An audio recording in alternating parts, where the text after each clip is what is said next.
I'm Jaleesa Monroe reporting with Mox News.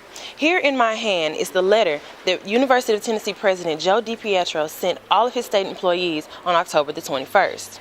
In the letter, he informs everyone of where UT stands as far as outsourcing. In the letter, it reads, "A group of officials with the state, Tennessee Board of Regents, and UT have been at work for several months. The team recently reached a point at which the business rationale for moving forward was not validated. In particular, comparisons by a consulting firm, Wrightstone, showed that UT maintenance costs are below comparison, which did not support the business rationale for outsourcing."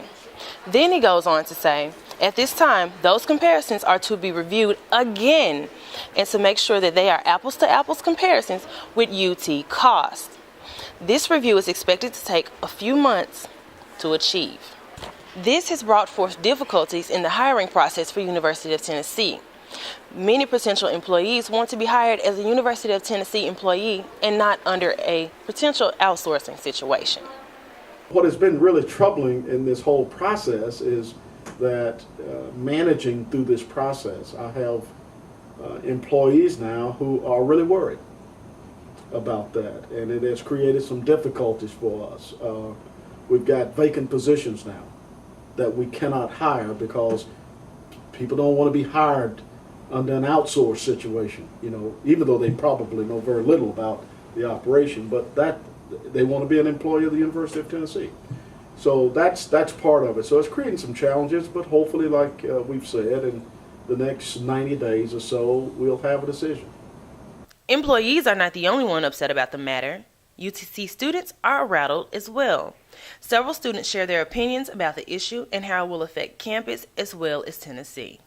Well, anytime you hear the term outsourcing, I tend to cringe because when you outsource, that implies you're having people who are supporting the community. Like, when you have outsourcing, the money that goes to them, the workers that you're employing, isn't going to go to Tennessee. It's going to go somewhere else. So we have people who are working here and we pay them, they're spending Tennessee money in Tennessee. So that way we can have a more stable economy. I feel like the people, if you're going to cut the jobs for people who have already been here, who are tenured employees, I mean, I've been here at the university for 4 years, and I personally know some of these, employees, the janitorial staff, the culinary staff that work at some of the restaurants and at Crossroads and everything like that, and I don't feel like their legs should be cut out from under them just to save a few dollars. I feel like their experience is worth something and has a value that shouldn't be just, pushed to the side. According to UT and the Tennessee Board of Regents, it will be several months before we have an answer. Unfortunately, employees will have to enter into 2016 still unsure if they will have a job.